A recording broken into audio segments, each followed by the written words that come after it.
오늘은 마태복음 5장 1절에서 12절 말씀으로 복이 있는 사람이라는 제목으로 함께 말씀을 나누고자 합니다. 마태복음 4장의 마지막 부분을 보면 예수님의 소문이 온 갈릴리에 퍼졌습니다. 사람들이 예수님을 찾아오기 시작했어요.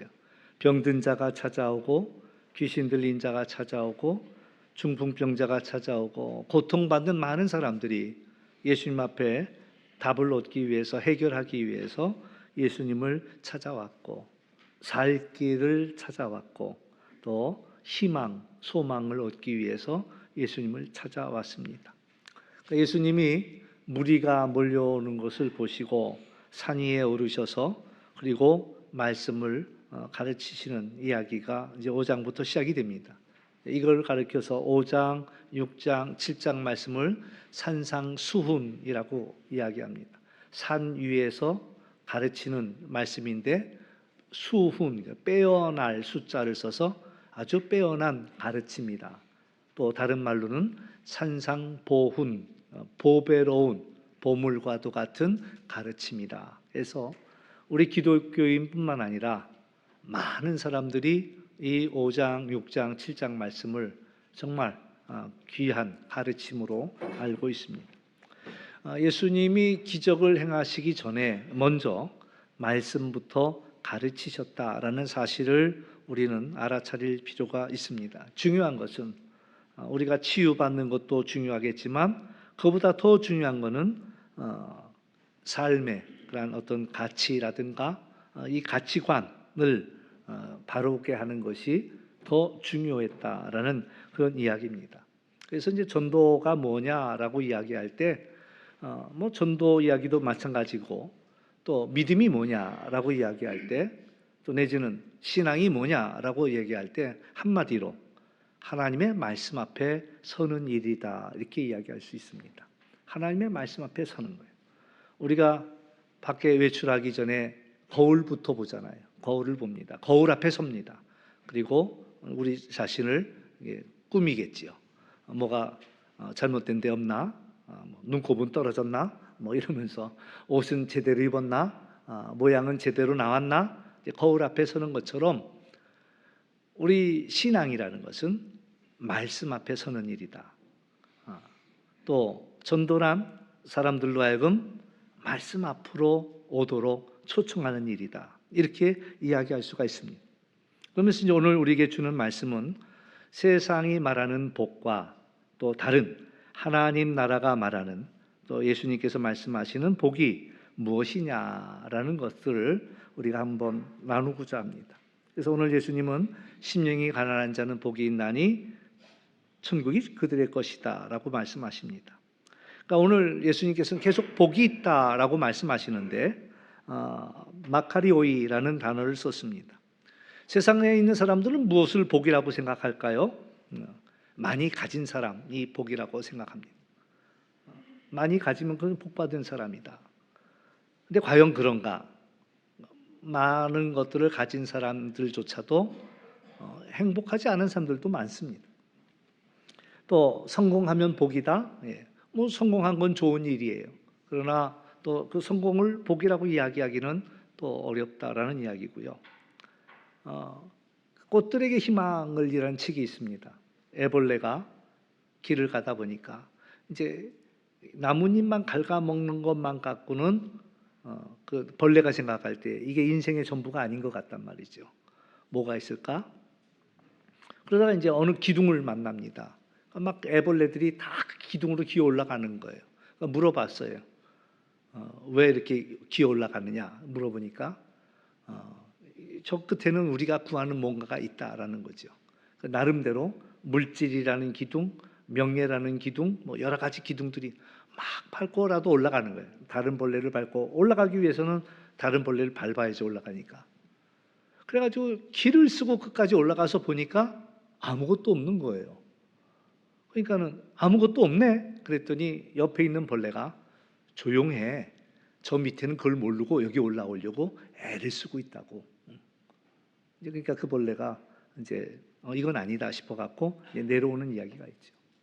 그러니까 우리는 물질을 많이 모으면 행복할 거다라는 생각을 하지만 정작 많은 물질을 갖고 있는 그분들은 전혀 또 다른 차원이라는 것들을 알아차리게 되죠. 오늘 예수님께서는 오히려 정반대의 이야기를 복이 있다라고 말씀합니다. 심령이 가난한 자가 복이 있다라고 말씀하시고, 애통하는 자가 복이 있다 말씀하시고, 온유한 자가 복이 있다 말씀하시고, 의를 목말라 하는 자가 복이 있다, 긍휼히 여기는 사람이 복이 있고, 또한 마음이 청결한 자가 복이 있고, 그리고 또한 화평케 하는 자가 복이 있고, 나 때문에 박해를 받는 자가 복이 있다, 이런 말씀을 해주고 계십니다. 이건 이제 새로운 그런 이야기죠. 그렇습니다. 하나님의 말씀은 우리가 생각했던 것들을 다 뒤집어 놓습니다. 그래서 우리가 전도한다라는 것은 우리의 생각을 바꿀 필요가 있다라는 그런 이야기를 들려주는 겁니다.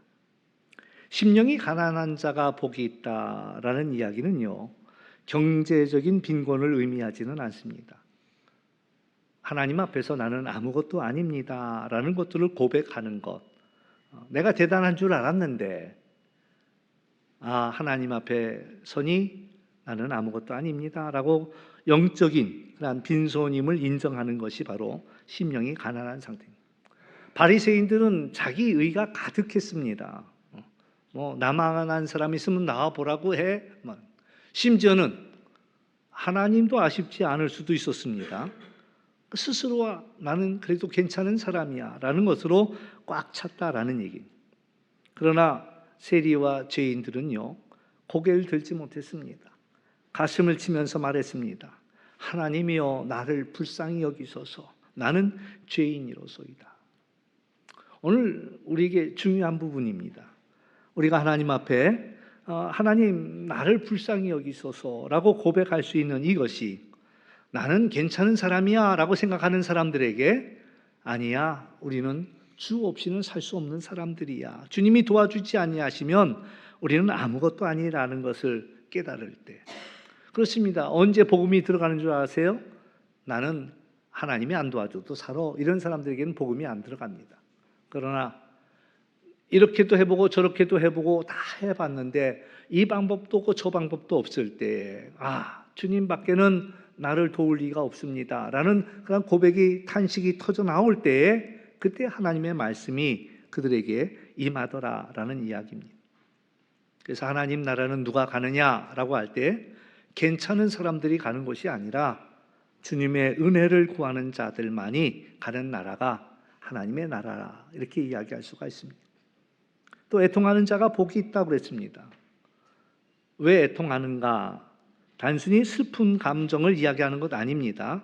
그 이상을 의미합니다. 하나님과의 관계가 끊어진 것들을 아파하는 거죠.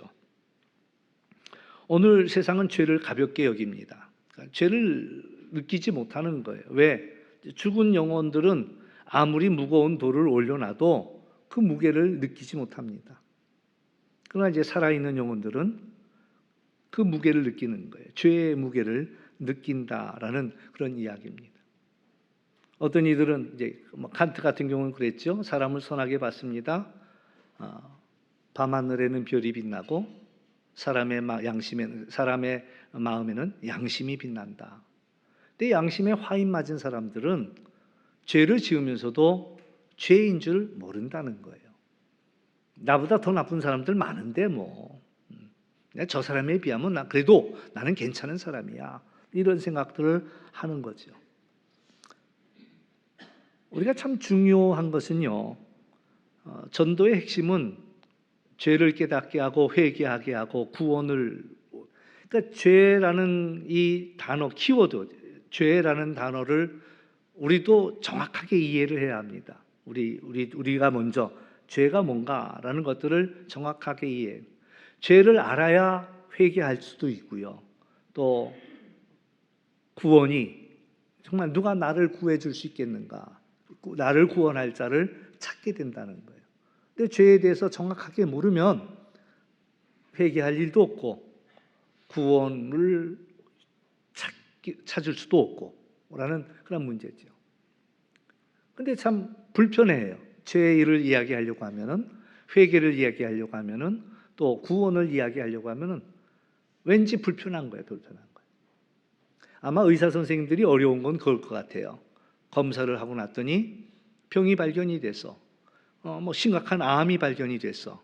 당신 암에 걸렸어요 라는 이야기를 아마 의사 선생님이 이야기하기가 어려울 거예요. 쉽지만은 않을 겁니다. 이 사람이 암에 걸렸고 심각한 치료를 받아야 되겠고 이런 과정을 어떻게 전달하지? 이제 그게 지혜가 필요한 거죠. 오늘 우리들의 문제도 마찬가지예요. 죄의 문제가 심각한 문제인데 우리가 죄를 지었습니다. 근데 그걸 듣고 싶어하는 사람이 없단 말이죠. 이걸 어떻게 우리가 이야기할 수 있는가? 근데 얘기하지 않고서는 이 문제를 넘어가기가 어렵다라는 이야기입니다. 우리가 회개하지 않으면 신앙생활, 복음은 아무리 이 복음이 귀한 말씀이지만 그냥 하나의 액세서리예요. 현대를 살아가면서 그냥 액세서리 하나 단 거야. 정치하는 분들 보면 양복기에다가 사랑의 열매를 하나씩 다 달고 다닙니다.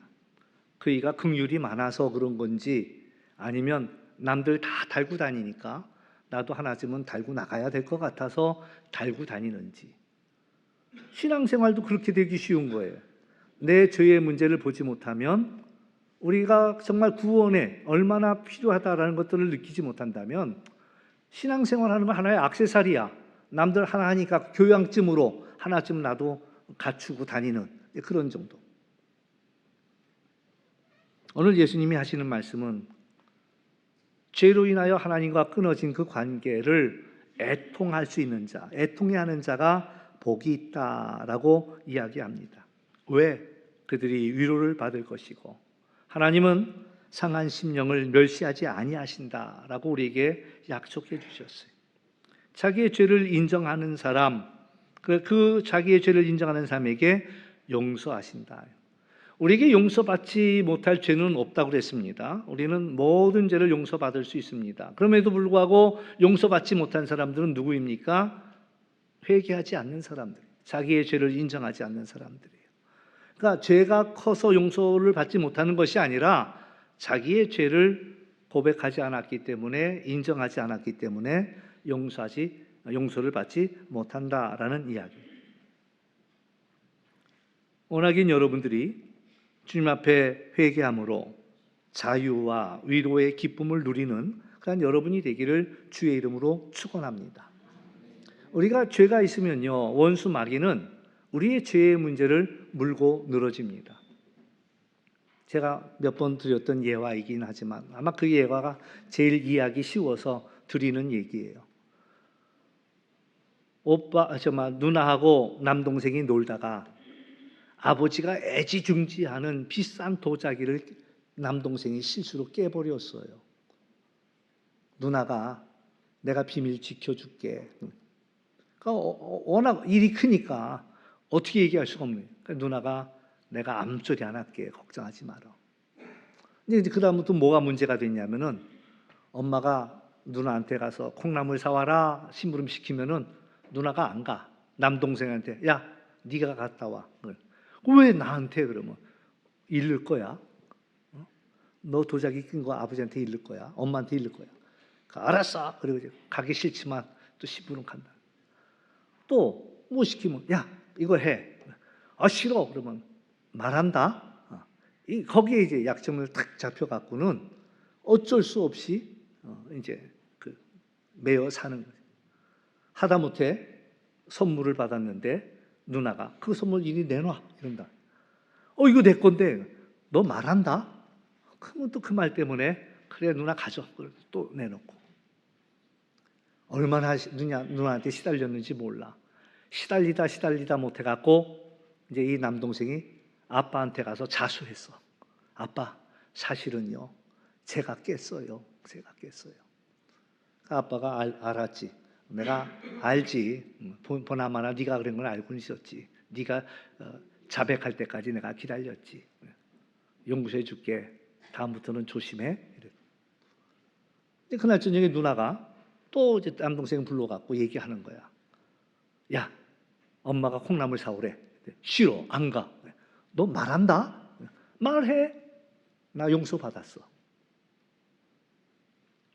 죄가 드러나고 용서를 받으니까 더 이상 죄의 권세가 그를 올가매지 못한다는 거예요.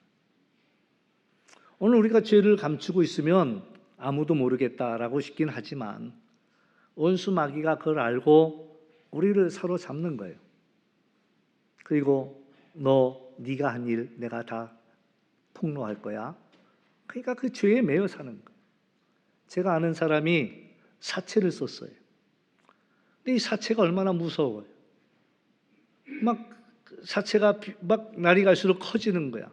맨 처음에 빌려 쓴 거는 2천만 원이었는데 조금 지나가다 보니까 몇 억이 됐어요. 1년도 안 돼서 몇 억대가 돼버렸어요. 있는 돈 다 갖다 주는데도 안 되는 거예요. 제때 이자 갚지 않으니까 와가지고 때려요. 얼굴 멍들어 갖고 왔어. 왜 멍들었어? 그러니까 빚을 갚지 못해 갖고 맞았다 이거예요. 근데 다음 달에 못 갚으면 손가락 자르겠다고 또 협박하고 가고, 네 형제들 다 찾아가서 내가 이거 받아낼 거야. 너 이거 제때 안 갚으면. 그러니까 뭐냐면 아침에 눈을 뜨는 게 끔찍하는 거예요. 아침에 눈을 뜨는 게. 차라리 오늘 자다가 하나님 날 데려갔으면. 근데 눈을 뜨면 또 오늘 하루를 또 어떻게 살아야 되지? 그런 그 빚에 시달리던 사람이 탕감을 받았을 때 그때에 오는 기쁨, 위로, 평화, 완전히 새로운 세상이 되겠죠. 죄에 매여 본 사람만이 그 용서의 그런 기쁨을 안다. 근데 사실 우리는요, 부족한 자들입니다. 우리는 유혹에도 너무 쉽게 넘어지기도 하고 또 쓰러지기도 하고, 하나님이 우리에게 원하는 것은요, 죄 짓지 않기를 원하는 것 아닙니다. 죄를 지어도 빨리 회개하고 다시 일어서기를 원하신다. 우리가 죄를 지어도 주님 앞에 고백하고 또 우리를 다시 받아주시는 주님 앞에 서는 그런 우리가 되어야 된다. 오늘 애통하는 자가 복이 있다. 그가 하나님의 위로를 얻을 것이다 라는 이야기를 하고 있습니다. 또 이제 두 번째 이야기는 세 번째 얘기죠. 온유한 자가 복이 있다. 온유함이라는 것은 그러면 나더러 바보가 되는 얘기예요. 제가 이제 강원도 영월에서 설교를 했는데 그때 이제 우리 교회 집사님 한 분은 이제 그 집사님이 그래도 거기서 제일 리더였는데 이분 성격이 보통 성격이 아니에요. 그러니까 이분은 동네에서 아무도 못 건드려. 여자 집사님인데 노영자 집사님이라고. 뭐 성격이 그 집 손주가 지나가는 애가 때려가지고 울렸다. 그러면 그날 동네가 다 뒤집어지는 거야. 이제 제가 이제 설교하면서 집사님 그러면 안 돼요. 온유해. 저한테 대놓고 목사님 나더러 바보가 되라는 얘기입니까? 온유함이라는 것은 바보가 된다는 얘기가 아닙니다. 약하다는 얘기가 아닙니다. 하나님께 모든 것을 맡긴다라는 그런 의미입니다. 모세를 온유한 사람이라고 이야기합니다. 다시 말해서 하나님께 붙잡힌 사람입니다.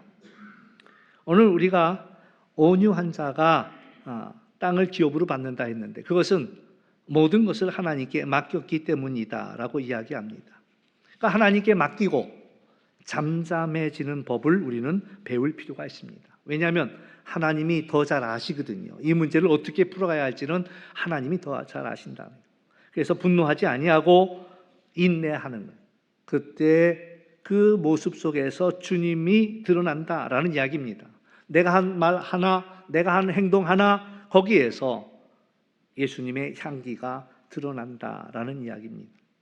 하루 끝에도 오늘 하루 내가 살아냈다라는 것이 아니라 내가 주님만을 바라보고 주님만이 드러났다라는 이야기가 될 때에 우리는 하나님 나라의 상속자가 된다라는 얘기입니다. 의에 줄이고 목마른 자, 그건 영적인 갈증을 의미합니다. 사람에게 누구나 채워지지 않는 갈증이 있습니다. 성공을 해도 채워지지 않고요. 아무리 많은 물질을 모아도 채워지지 않습니다. 아마 삭개오도 마찬가지였을 거예요. 사람들에게, 자기 동족들에게 배신자라는 이야기도 듣고 미움을 받으면서도 악착같이 그 돈을 긁어 모았지요. 그런데도 불구하고 그에게 채워지지 않는 부분들이 있었다라는 이야기입니다. 세상 괴로워서 쾌락에 빠진 그런 이들도 있지만 아무리 세상에 미친 척하고 흥청망청 놀아도 그 안에 채워지지 않는 부분들이 있고 그 안에 갈증이 해결되지 않는다. 제가 아는 분 한 분이 있어요. 같이 웰다인을 공부하던 분인데 오빠하고 같이 밥을 먹는데 말이에요. 그날따라 밥이 많지가 않았어. 근데 오빠가 맛있었나 봐. 엄마한테 엄마 밥 더 줘 이랬더니 엄마가 대뜸 그 누나 밥을 뺏어 갖고는 너 그만 먹어. 그리고서는 오빠한테 줘버렸대. 뭐 옛날에 그런 일 많았죠 뭐. 근데 그때 받았던 그 상처가 이제 지금은 결혼해 가지고 자기가 마음껏 밥을 해 먹는데 그 밥을 먹는데도요. 그때 허기진 그것이 채워지지 않는다는 거예요. 어떤 날은요. 밥을 한솥 해 갖고 먹는 거야. 그냥 막 배가 터질 것 같아. 그런데도 먹어도 채워지지 않는다는 거예요. 채워지지 않는다. 그러니까 나한테 하는 얘기가 나중에 하늘에 올라가서 엄마 만나면 그때 왜 그랬는지 물어볼 거라고. 우리에게 그런 부분이 아무리 채우려고 해도 채워지지 않는 부분들이 있다는 거예요. 물질로, 명예로, 무엇으로. 예수님은 의에 줄이고 목마른 자가 복이 있다 말씀하시면서 이건 하나님과의 관계 속이고요. 하나님과의 바른 관계 속에 놓인 자만이 그들이 배부를 것이다 라는 예수님의 말씀입니다. 오늘 우리 인간의 문제는 환경의 문제가 아닙니다. 우리의 상황의 문제가 아니라 하나님과의 관계의 문제다. 하나님과의 관계가 회복이 되면 말씀이 생수가 되고 기도할 때 우리의 숨통이 트이고 늘 우리의 삶 속에 성령의 단비가 내리고 때로는 손해보는 일처럼 보일지라도 순종할 수 있고 좁은 길 속에서도 우리는 하늘의 기쁨을 누릴 수가 있다라는 그런 이야기입니다. 긍휼히 여기는 자가 복이 있다 했습니다. 우리가 하나님께 받은 게 많거든요. 우리가 먼저 하나님의 용서를 받았습니다. 하나님의 은혜를 받았습니다. 하나님의 사랑을 받았습니다. 그래서 긍휼이라는 것은 우리가 이미 받은 것을 가지고 다른 이의 고통에 반응하는 그런 하나님의 마음이라 이렇게 이야기할 수가 있습니다. 그러므로 오늘 우리가 하나님께 먼저 받은 그 은혜를 기억할 때 다른 사람들을 판단하고 정죄하는 것을 내려놓고 상처 준 사람을 바라볼 때도 하나님의 눈으로 바라볼 필요가 있겠고요. 누군가 우리에게 도와달라고 할 때 그것을 거절하지 않고 또 우리의 말과 행동을 주님 앞에 드러날 때 거기에 예수님의 향기가 나타난다라는 이야기입니다. 마음이 청결한 자가 복이 있다 했습니다. 마음이 청결하다라는 얘기는 두 마음이 왔다 갔다 하지 않는다는 거예요. 하나님과 어떨 때는 세상이 좋고 어떨 때는 하나님이 좋고 그래서 세상과 주님 사이에서 흔들리지 않는 사람, 그 사람이 마음이 청결한 사람이야. 하나님만을 바라보는 거예요. 하나님만을 바라보면서 사는 거예요. 그걸 헬라어로 코람데오라고 이야기합니다. 하나님의 앞에서 신전의식이라고 해요. 저는 코앞에서 그래 코앞에서 하나님의 코람데오. 우리가 하나님 앞에서 우리가 살아갈 때에 우리는 유혹도 부딪힐 수가 있고요. 또 넘어져도 또 일어설 수 있다라는 얘기입니다. 우상을 내려놓고 나보다 하나님을 더 사랑하는 그 마음이 우상의 마음이지요. 그러나 하나님만을 바라보는 거예요. 오늘 우리가 전도한다는 것도 그래요. 하나님만을 바라보게 하는 일이다. 경주마가 막 달려갈 때 눈에다가 안대를 붙입니다. 다른 것 보지 않고 목표만 보도록. 우리가 그 순례자의 이야기를 읽을 때도 거기도 그 얘기가 나와요. 허영의 도시로 들어가니까 양 길가에 그냥 휘황찬 세상에서 보지 못했던 물건들이 막 눈길을 빼앗지요. 그러니까 이 사람은 앞만 보고 갑니다. 그러니까 막 사람들이 구경 좀 한번 하라고. 근데 이 구경을 하면 보암직하고 먹음직하고 지혜롭게 할 만큼 탐스럽기도 하고 유혹을 받는 거죠. 그러나 주님만을 바라보는 거예요. 하나님만을 바라보고 나아간다. 화평케 하는 자가 복이 있다 했습니다. 하나님과 화해시키는 사람입니다. 갈등을 그냥 모른 채 하지 아니하고 서로 하나가 되도록 해주는 그 사람이 복이 있다. 예수님께서 하나님과 우리 사이가 원수가 되었고 갈라진 것을 예수님이 오셔서 우리를 하나로 묶어주신 분이 예수님이잖아요. 우리가 복음 들고 세상에 나가는 이유도 마찬가지입니다. 하나님과 화해하기 위해서 우리가 나아간다. 그 사람을 가르쳐서 하나님의 아들이라 이렇게 이야기를 합니다. 왜? 아버지를 닮았기 때문에 그렇습니다. 근데 사실 또 우리 하나 이제 기억해야 될 거, 분명하게 기억해야 한 가지가 있는데 나 때문에 박해받는 자가 복이 있다라고 말씀하십니다. 의를 위하여 박해를 받은 자가 복이 있는데 그들이 천국이 그들의 것입니다. 우리가 복음대로 살다가 보면 세상과 세상의 가치관과 충돌할 때가 많습니다. 세상 사람들이 조롱하기도 하고 또 미워하기도 하고 배척하기도 해요. 그러나 예수님이 그때 낙심하지 마라, 절망하지 마라 말씀하시면서 이게 다 하나님 나라 백성된 하나의 표시라고 이야기합니다. 우리가 믿음으로 살아간다는 게 참 쉽지 않아요. 오해받기도 하고요. 때로는 외롭기도 합니다. 그러나 우리가 천국에 대한 소망으로 우리가 살아가야 할 것이고 하나님 앞에 오늘도 신실할 수 있도록 충성할 수 있도록 지혜와 힘을 우리는 구하면서 날마다 십자가를 바라보며 나아갑니다. 조롱과 거절 속에서도 믿음을 놓치지 않고 하나님께 우리에게 천국의 소망을 달라고 끝까지 충성할 힘을 달라고 기도하면서 고난 속에서 감사하고 어둠 속에서 우리가 빛으로 살아가는 그런 우리가 되어야 할 것이다 라는 이야기입니다. 산 위에서 선포된 이 말씀은 예수님은 십자가 위에서 다 실현했습니다.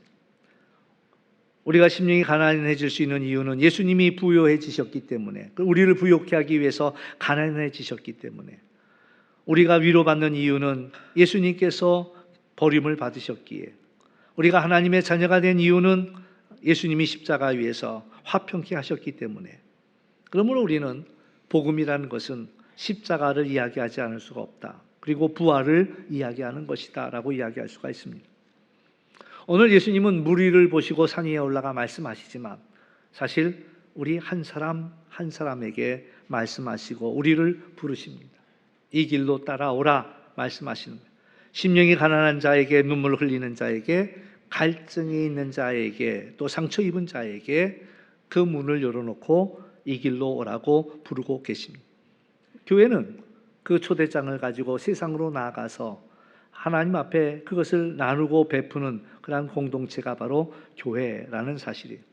우리들도 마찬가지. 우리가 하나님께 이미 받은 것들을 가지고 세상으로 나아가 전하고 전해주는 것이 바로 우리들의 해야 할 일이다라는 이야기입니다. 오늘도 주님은 수고하고 무거운 짐진 자들아 다 내게로 오라. 내가 너희를 쉬게 하리라. 그러니까 복이 무엇이냐라고 이야기할 때 우리가 뭔가를 가진 이런 것들을 소유한 것들이 아니라 바로 예수님과의 관계라는 사실들을 우리가 기억하면서 오늘도 주님 안에서 또 그 복을 누리는 그런 우리 모두가 될 수 있기를 주의 이름으로 축원합니다. 기도하겠습니다. 참 좋으신 아버지 하나님 감사합니다.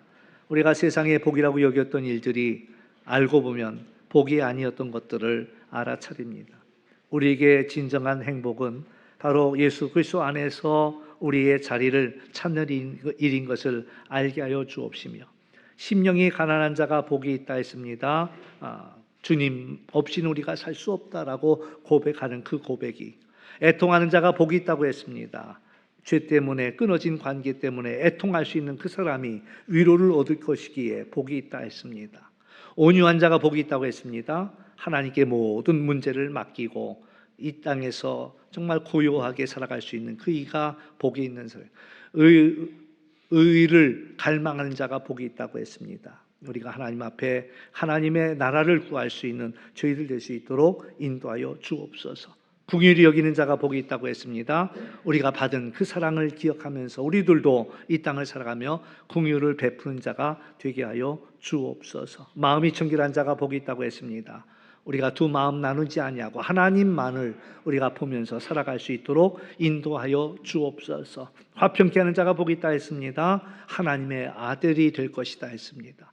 나를 위해 핍박을 받는 자가 복이 있다고 했습니다. 오늘 이 땅을 살아가면서 예수님도 선지자들도 당연히 핍박을 받았던 것들을 기억할 때 이상하게 여기지 아니하고 오히려 하늘의 소망을 얻고 살아가는 저희들 될 수 있도록 도와 주옵소서.